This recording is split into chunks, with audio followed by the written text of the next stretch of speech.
Changement climatique, le mot est presque rassurant. En fait, nous allons tous bientôt débarquer sur une autre planète en sortant de chez nous. Pour s'y adapter, il est vital, j'ai dit vital, de tout changer dans nos manières de vivre, de produire et d'échanger. À bas l'improvisation permanente de la Macronie qui cherche à monétiser tous les malheurs. Dans tous les domaines, il faut identifier, prévoir, organiser, discipliner.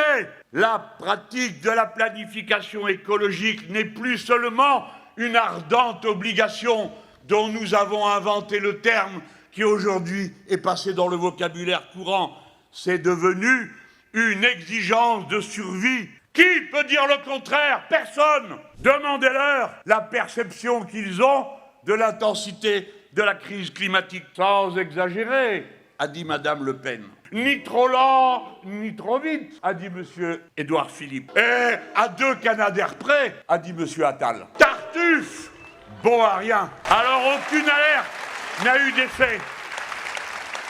Aucun événement, si violent qu'il ait été, n'a produit un changement de cap. Qui aurait pu prédire, à même pleurnicher Monsieur Macron, comme si le GIEC n'avait jamais existé et comme si le premier sommet de la Terre en 1992 n'avait pas déjà tout annoncé. Macron, Philippe, Attal ont été irresponsables. Les crédits budgétaires pour l'écologie et la sécurité civile tronçonnés. Les 60 milliards d'euros du jour férié supprimé en 2003 pour faire face aux canicules évaporés. Et comment qualifier la désinvolture pour la production des bombardiers d'eau ou les moyens de renfort dans la lutte contre l'incendie? Et la dernière trouvaille, une loi pour amplifier les méga-bassines privées. Et cela alors même que l'eau s'est évaporée. Qui sont ces génies qui nous font la leçon? Incapables de prévoir l'évaporation de l'eau quand il fait chaud? Voyez le nouveau programme nucléaire de M. Macron, comme si le problème du refroidissement des centrales et la baisse des débits des cours d'eau n'existait pas. Que de temps, que d'argent perdu pour les énergies renouvelables. Et voyez cette provocation en plein été, en pleine Gironde en feu. Quelques grands malins ont trouvé l'idée géniale de faire une ferme pour 10 000 saumons qu'il faudra, pour les entretenir, mesdames, messieurs, les alimenter d'une quantité d'eau égale à celle d'une ville de 40 000 habitants. Cela, l'année des incendies. Et Madame Le Pen, qu'a-t-elle à proposer? Elle veut supprimer les agences écologiques de l'État. C'est génial. Bref, contre la fièvre, supprimer et le thermomètre et la pharmacie. Car la réponse aux crises majeures de l'humanité n'ont qu'une seule et unique solution: la solidarité populaire. La révolution citoyenne des Insoumis est une révolution culturelle, un changement concret des références de la société. D'où viennent les grandes crises sanitaires de notre temps? Pas seulement des comportements individuels, comme les libéraux voudraient le faire croire, car pour eux c'est toujours la solution. Vous êtes pauvre, vous êtes responsable de votre pauvreté. Vous êtes malade, c'est de votre faute. Vous êtes au chômage, c'est parce que vous ne voulez pas bosser, etc., etc., etc. La réduction de la société et du monde à la Thatcher, au seul individu, est une aberration. Je suis en train de vous parler à propos de la pollution de l'air, pour ne prendre que celle-ci. Cette pollution liée à la présence de particules fines dans l'air, qui naturellement ne surgissent pas du néant, provoque 40 000 morts par an dans notre pays. Notre peuple sait que l'empoisonnement écologique est le résultat de décisions politiques. Voyez la rapidité de la réaction à la pétition de la loi Duplon-Poison, annulée par une majorité de circonstances réactionnaires jusqu'au bout des ongles, qui n'a même pas voulu qu'on en débatte. Le groupe a décidé qu'il proposera, dès sa prochaine niche parlementaire en octobre, d'inscrire en première position ou en deuxième, je ne sais trop, l'interdiction de la loi Duplon-Poison. Et alors, chacun sera au pied du mur. Pas des belles paroles sur l'écologie, des votes. Qui va voter pour interdire et qui va voter pour que le crime continue? Le marché partout, c'est en haut. La pagaille des concurrences, les abus des sociétés de conseil, l'inefficacité, la corruption. Et en bas, c'est la discrimination sociale organisée à tout propos entre ceux qui peuvent payer et ceux qui ne le peuvent pas. Voyez encore à cette rentrée, je n'en prends que cet exemple, la facturation électronique obligatoire. Ici, peut-être que peu d'entre vous vont être soumis à ça. Mais mettez-vous à la place du petit artisan, du petit commerçant, du petit paysan qui tout d'un coup doit répondre à cette obligation et qui se dit « mais comment vais-je faire pour ne pas me tromper ?» Eh bien on lui dit « c'est très simple, vous n'avez qu'à vous le payer. » Il y a des sociétés pour ça. Non! Nous voulons qu'il y ait un service public. Quand l'État impose quelque chose, il doit mettre en face un service public pour y répondre, et pas un marché. Notre pays se défait. Ce n'est pas une illusion, c'est cruellement ressenti. Car lorsqu'un État cesse d'assurer les fonctions vitales que la société attend de lui, alors la révolte gronde profondément dans l'esprit public des Français.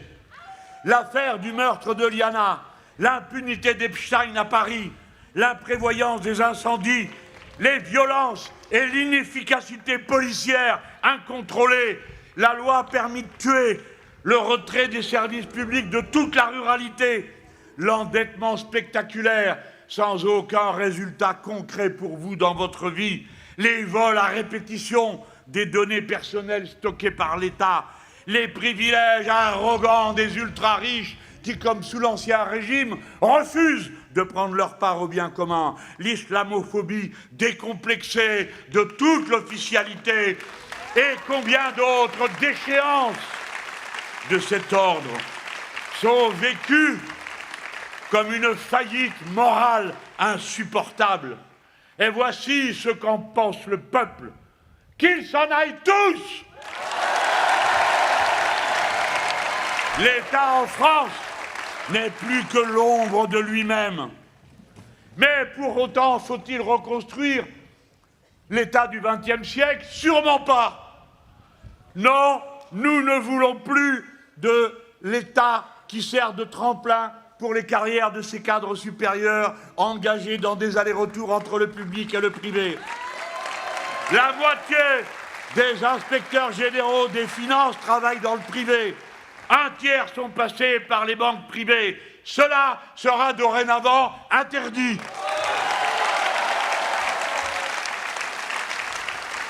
Mille fois non à cette trouvaille grotesque et absurde de M. Gabriel Attal, qui s'est cru malin et moderne de dire qu'il veut un spoil system à la française. Alors les gens se disent, qu'est-ce que ça peut bien vouloir dire? Spoil, des poils où? Ce système, mesdames, messieurs, consiste, quand une équipe arrive au pouvoir, à virer ceux qui dirigent les grandes administrations pour en mettre d'autres. Et si vous n'aviez pas bien compris, il a dit « Ah, mais qu'est-ce que ça veut dire? Ce sont les mêmes qui ont fait la politique de Sarkozy et de Hollande qui devraient appliquer la sienne. » Ben oui, et la mienne aussi. Car voyez-vous, s'il s'était renseigné, il saurait que l'État met au service de la politique décidée par l'Assemblée nationale ses qualifications professionnelles et mettre à la place de ces gens, d'autres gens que l'on sort de sa poche, soit parce que ce sont de grands entrepreneurs ou des amis politiques, c'est ne rien comprendre à l'État républicain, à son devoir, à la gloire de le servir. Oui, à la gloire de le service. Le copinage politique n'est pas une compétence professionnelle. Nous voulons un État impartial où du préfet au guichet, nul n'est jugé sur son appartenance politique supposée, son adresse ou sa couleur de peau. Nous voulons un État stable où cesse la précarité permanente de 20% de contractuels. Un État républicain, enfin, au service du peuple redevenu souverain en permanence grâce au référendum d'initiative citoyenne et au référendum révocatoire. Ils sont déjà là, tout trouvés, tout désignés, les enfants de ceux qui, nous voyant nous avancer vers la victoire, commencent déjà à se dire plutôt Hitler que le Front populaire. Tous parlent et votent de la même manière. De Le Pen et Retailleau à Attal face aux gens du voyage et Philippe à Mayotte, comme lors de la loi permis de tuer pour la police, comme pour le pistage numérique de la population, comme pour l'adoption de la loi du plomb-poison. Alors, généreuse et reconnaissante, Madame Le Pen a sauvé Emmanuel Macron et ses gouvernements de 12 motions de censure, 2 motions de destitution. Et en retour, M. Macron lui organise son prêt bancaire pour la présidentielle. La collusion est complète. Face à cela, il n'y a d'autre solution que la victoire électorale et le changement radical de politique. La France va être au pied du mur en 2027. On ne doit pas se contenter de faire comme on a toujours fait, parce que si vous faites pour certains d'entre vous, leur dirais-je ce que vous avez déjà fait de manière erronée tant de fois. Vous avez le spectacle du désastre sous vos yeux. Vous avez adoré, n'est-ce pas, le libéralisme, la possibilité de devenir tous millionnaires et milliardaires. Voilà le résultat. La France au pied du mur dans chaque bureau de vote, dans chaque conscience, chaque choix personnel fera l'histoire, la grande histoire. Quel principe d'action va la porter? Chacun pour soi ou tous ensemble? Le suprémacisme raciste ou le collectivisme? Répondons à l'appel de ce grand combat.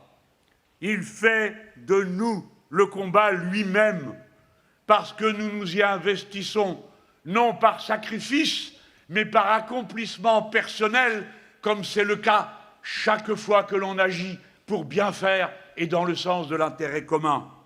Il fait de nous ce combat ce que nous voulons être comme êtres humains, libres dans un pays libre.